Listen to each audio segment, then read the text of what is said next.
ये पासपोर्ट सिवाय इसराइल के दुनिया के हर मुल्क के लिए कारआमद है। इसराइल के पहले वजीर आजम ने कहा था कि इस पूरी दुनिया में हमारा कोई दुश्मन नहीं है सिवाय पाकिस्तान के। अगर आपको याद हो तो कुछ अरसा कबल इसराइलियों ने कनाडा में एक रैली निकाली थी जिसमें कुछ प्ले कार्ड्स उठाए हुए थे जिन पर तंज़न लिखा हुआ था कि खैबर तुम्हारा आखिरी मौका था, यानी वो खैबर की शिकस्त को अब तक नहीं भूले।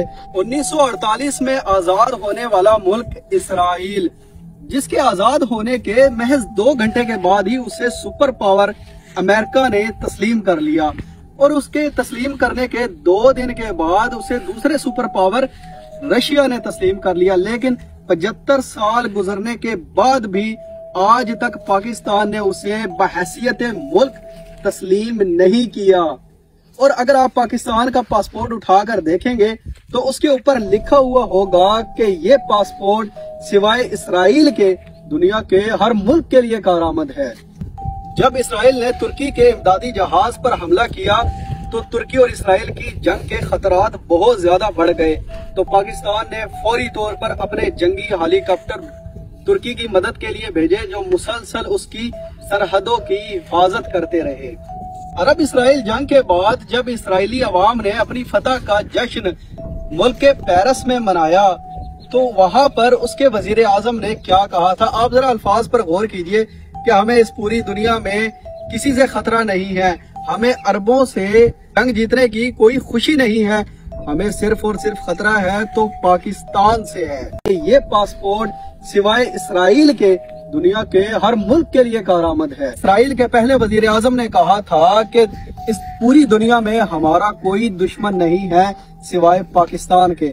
अगर आपको याद हो तो कुछ अरसा कबल इसराइलियों ने कनाडा में एक रैली निकाली थी जिसमें कुछ प्ले कार्ड्स उठाए हुए थे जिन पर तंज़न लिखा हुआ था कि खैबर तुम्हारा आखिरी मौका था, यानी वो खैबर की शिकस्त को अब तक नहीं भूले।